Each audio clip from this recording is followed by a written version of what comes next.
Hey guys, I think you already know what I'm going to be talking about today. I'm going to be reviewing Shang Chi and the Legend of the Ten Rings and why I think it is pretty good and a good step towards a brighter future with the MCU. But first, hi, my name is Tyler and I love film. And today, I will be talking about Shang Chi and the Legend of the Ten Rings.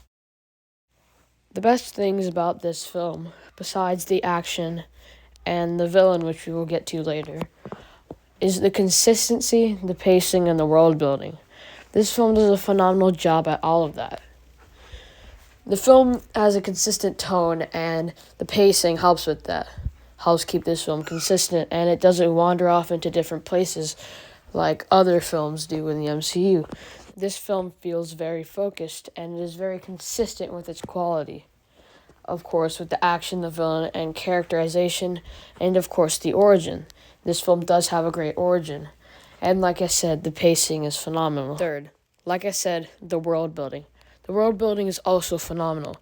I think this film probably has some of the best world building of the MCU. And most of the standalone films in the MCU have to build entirely new worlds. This world has magic, different realms, and a hidden society, and rings that are thousands of years old, and of course fixing Iron Man 3, or at least making it consistent. All the world building adds to the consistency of this film and makes it better. It blends well with the film and the plot, and it doesn't feel forced at all. Speaking of forced, one bad thing about this film is the humor.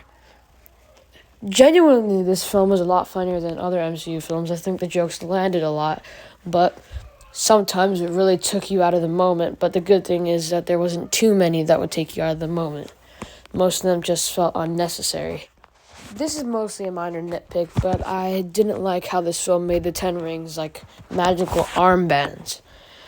I shouldn't be one to criticize it because I like things that aren't comic book accurate a lot, even though I'm a huge Marvel Comics fan. But I've been waiting for the Mandarin, since Iron Man 3 and getting hyped about him again for this film.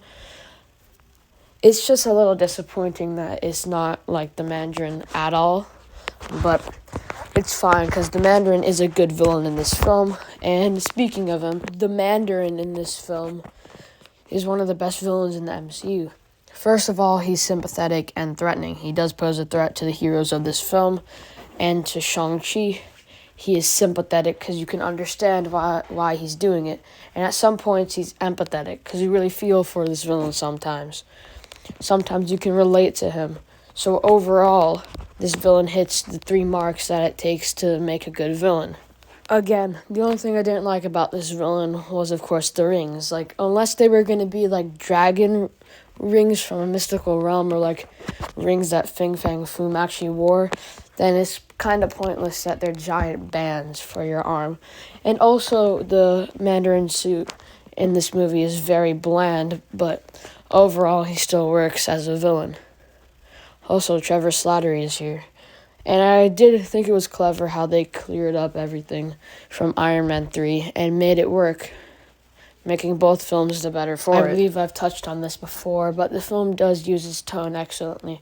At some points, the film feels lighthearted, and at others, it feels dark. And it works well with this film. It makes the dark moments dark and makes them matter. But it's not trying to be super dark and edgy. Great thing about this film is its lack of bad moments. Of course, adding on to the consistency of the film. The film is overall pretty solid, and like I said, it lacks bad moments, but there's not enough extraordinary ones to make it truly matter. And I just want to say also a plus to this film is there's a freaking dragon, which is awesome. Okay, now I'm going to be talking about what all of you have been expecting me to talk about, the action. This film, of course, has great action. Definitely the best choreographed action in the MCU. But I'm going to compare it to another MCU film. One that I would call the greatest MCU film. Captain America: The Winter Soldier.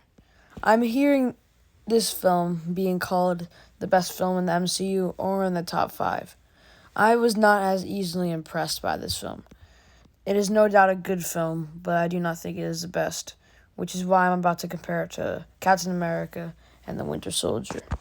But the biggest reason I'm comparing the two, is the action. Before this film, I would say the action in Captain America and the Winter Soldier is the best out of any MCU movie. But to compare the two, I'm gonna say what makes each great. In my mini review of Captain America and the Winter Soldier, I really didn't know what to say about the film. So, I already said the 3 things that make this film great, and now I'm gonna say the 3 things that make Captain America and the Winter Soldier great. First, it's consistent, thrilling, and believable. Those are the 3 reasons. It is consistent like this film, with all moments and with its themes and characters, which is a downside to this film, and I wish Shang Chi opened up on Shang Chi more and spent more time with him.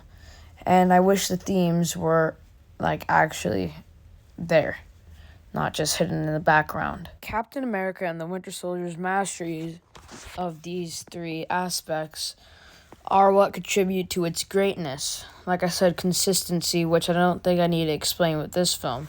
Of course, Captain America and the Winter Soldier has great choreographed action, but that is because that action is believable. The stakes are high in this film. You believe things could happen, and you don't know what's coming next, which makes the film thrilling.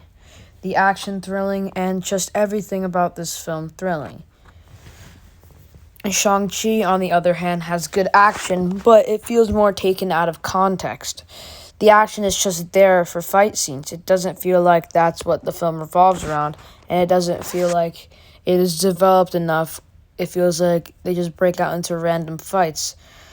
For a film about a master martial artist, you don't really get to see the master martial artist fight for various reasons that revolve the story. The action in this film is choreographed great, but it isn't implemented as great as Captain America and the Winter Soldier.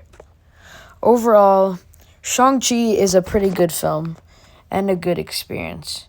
By far, not the worst MCU film, but I wouldn't put it in my top 10. This film also surprised me. People have been saying we are in Marvel fatigue, or at least superhero fatigue, for years now. But I think this year has been the year that we truly reached it. I mean, for starters, the MCU, finally a multimedia company, is extending its reach. We are getting 4 MCU films this year and approximately 6 shows. And that's not even counting all the other superhero content we've gotten this year and through the last. I mean, we have already had 2 DCEU films and so much more. I thought this film was going to be pretty average, but I was surprised because this film was above average. Like I said, by far not the greatest, but also by far not the worst. I thought this film was going to be exciting and fun, and for the most part, it was. I was looking forward to this film most out of all of the films that are being released this year. And I'm happy with this. I don't need to ask for more. I give this film an 8.5 out of 10.